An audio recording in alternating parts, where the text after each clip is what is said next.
విశాఖపట్నం భీమిలి కుమ్మరపాలెంలో జరుగుతున్న ఎల్లరమ్మ పండుగ రోజు ఓ మానసిక వికలాంగురాలిపై అత్యాచారం జరిగిందనే ఆరోపణలు కలకలం రేపాయి.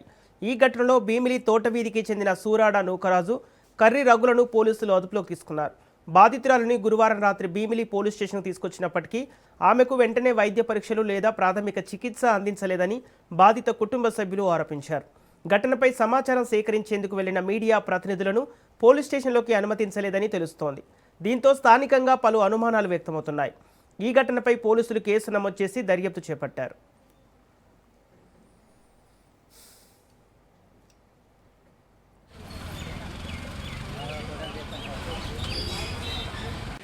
నిలబడండి అలా నిలబడండి చూడండి.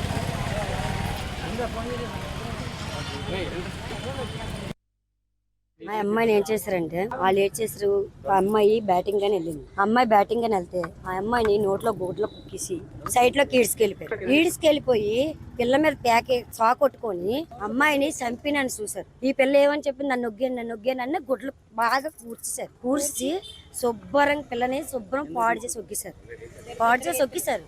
ఇద్దరు వ్యక్తులు చేపలోళ్ళు, వాళ్ళ పేర్లు మనకు తెలీదు, వాళ్ళు కొత్త, వాళ్ళు ఎక్కడో మనకు తెలీదు. తోటవీధి అన్నారు, తోటవీధి నుంచి వచ్చి ఆ పిల్లలు అలా చేశారు. ఆ పిల్ల ఎక్కలే అండు, ఆ పిల్లకి న్యాయం చెయ్యాలి. నోరు తిరగదు, కాల్ రాదు, నోరు కూడా మాట్లాడడం రాదు. ఎస్ఎం తో మాట్లాడడానికి కూడా మేము పక్క నుండి మాట్లాడించాను. తెల్లవారు ఇక్కడ నుండి సీఎం తో నేను మాట్లాడించాను, సీఏ గారితో, ఎస్సీ గారితో, జమాన్లతో నేను తెప్పించుకొని పిల్లలు మాట్లాడించుకుని చంపియాలి. చాలా కోపంగా ఉంది. నాకు కూతురు ఉంది, నా కూతురు ఎప్పజల్ కూతురు, పైదే కాదు అసలు. మీరు మాత్రం దాన్ని నొగలకూడదు, ఒగిలితే మాత్రం మేమైతే అమ్మాయి స్టేషన్లో ఉంది. రాత్రి 12 గంటలకు వచ్చి ఇక్కడే ఉన్నాం. పండగలో జరిగింది, వాళ్ళ స్టేషన్లో ఉన్నారు. ఇప్పటికొచ్చి లాయం జరగలేదు. సందర్భంలో ఒక అమ్మాయిని ఇద్దరు కుర్రాళ్ళు తీసుకెళ్ళి ఏదో కన్స్ట్రక్షన్ జరుగుతుండగా అమ్మాయిని తీసుకెళ్ళి ఇద్దరు కుర్రాళ్ళు మానభంగం జరిగింది. ఆ పిల్ల అయితే కొద్దిగా మానసికంగా ఒత్తిడిగా లోతే కొద్దిగా పిల్లకి కూడా తెలీదు. అలాంటి టైంలో కూడా ఇద్దరు అబ్బాయిలు తీసుకెళ్లి అమ్మాయిని పాడు చేయడం అంటే చాలా బాధాకరం విషయం తెలిసిందే. ఈ పిల్లకి కొద్దిగా న్యాయం జరగాలని నేను అయితే మనస్ఫూర్తి కోరుకుంటున్నాను. చాలా మందికి తెలియాలి.